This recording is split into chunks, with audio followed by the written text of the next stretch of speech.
If 2 year was the cutoff, would I have accepted this project? No, because it takes longer than 2 years.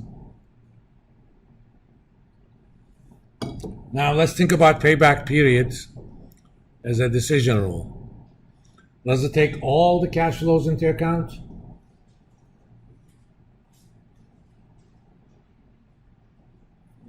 Let's think about it.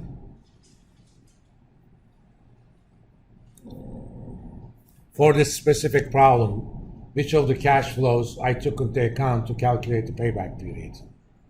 Year 0, 1, 2, and 3, right? What happens after year 3 is completely irrelevant to payback period. So it does not take for example, there's a negative 50,000 in year 6. Payback period doesn't know anything about that. Okay? Does it take time value of the money into account? Did we do any discounting? No. Does it take riskiness into account? Since we're not using the discount rate, obviously it doesn't. And it also doesn't give you any measure of how much value is added to the fund. Despite not satisfying all those 4 desirable conditions, payback period is used quite a bit, and there are good corporate governance reasons for that. If you allow for small projects something like NPV, which are based on projected future cash flows, right? Typically, projection errors or estimation errors are higher the more longer into the future you're projecting. If I ask you what's your confidence of cash flow next year versus what's your confidence on what the cash flow is going to be 10 years from now, unless you are one of those second law of thermodynamics deniers, you're going to say, I'm more confident about the next year's forecast. Who's going to tell me what second law of thermodynamics is? Entropy always increases. Entropy means uncertainty. Okay? Except for certain local conditions. Every once in a while, gases can organize themselves into one little bubble in the corner of the room, but that generally doesn't happen. The more time passes, the more uncertainty there is. When that sort of thing happens, people who have vested interest in projects, without necessarily attaching a nefarious motive to them, it's your baby, you feel good about it. They may try to justify a long-term project based on rosy long-term projections, which are not as reliable as current ones. Yes, discounting, takes care of some of that, but not all of it. This basically says, I don't care what you're projecting 10 years into the future. Are you going to get my money back in 2 years? That's all I want to know. Okay? That's why it's used in those settings. We can do something about one of the objections, that it doesn't take time value of the money into account. We can calculate something called discounted payback period.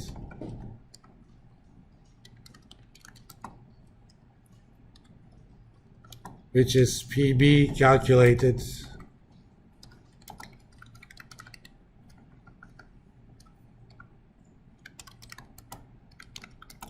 using present value of cash flows.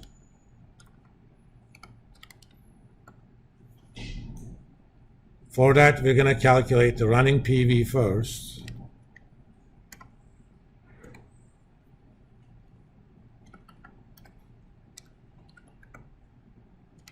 So the first one is going to be the PV, and let me copy the format.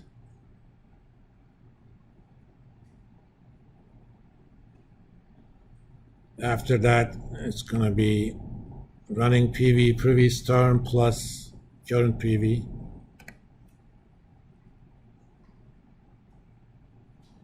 Okay. Same idea. We're going to make the calculations using the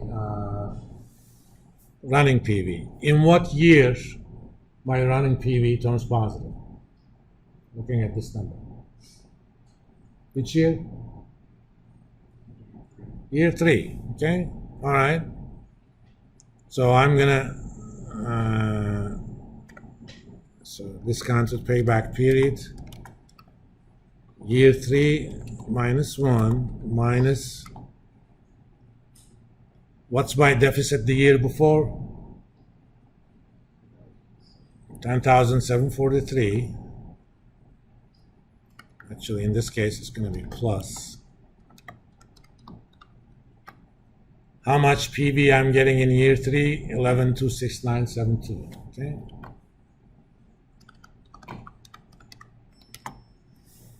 So discounted payback period is 295. You should know that as long as interest rates are positive, discounted payback period is always greater than the payback period. You know, that makes sense. Because you're attaching less value to future cash flows.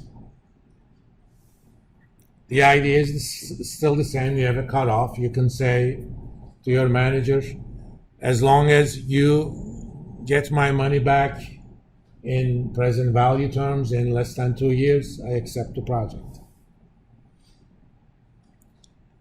Okay. We need an automatic way of calculating that. I'm going to kind of get things started now, and we'll do the actual formula on Monday. Which is not going to take long, but I don't want to keep you guys here too long. I'm going to first kind of format these cells in such a way that it's going to highlight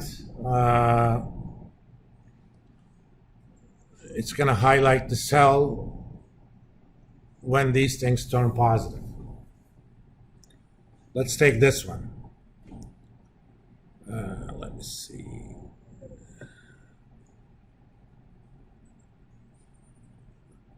We're going to do conditional formatting again. Highlight cell rules. More rules. Okay. Use a formula to determine which cells to format. Format values where this formula is true. Here's what I'm going to do. I'm going to say and is a function that returns true if all the conditions are true. And this cell, and I'm going to make it F9, okay, is greater than or equal to 0, and the previous cell, F8, is less than 0. And if that happens, I want this cell to have a green light. Okay. I'm going to actually copy and paste the formats.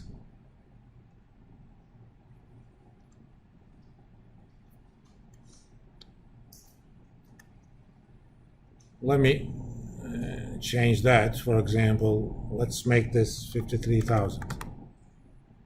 Well, still the same year. Well, that's exact. As you can see, it shifts around. 75,000.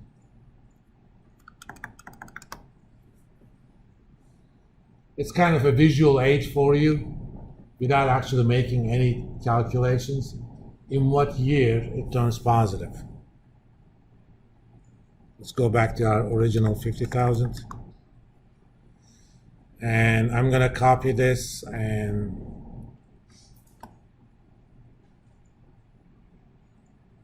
do it here as well.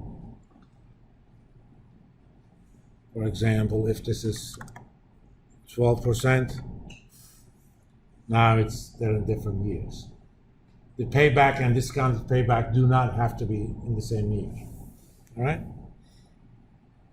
And for formula, I'm gonna basically let Excel figure out when this thing turns positive. Let me see. Oh, we'll do that next time, all right? Because I don't want to spend the 5 minutes. It's a complicated formula. And then we'll continue with different uses of these on Monday. I'll see you guys on Monday.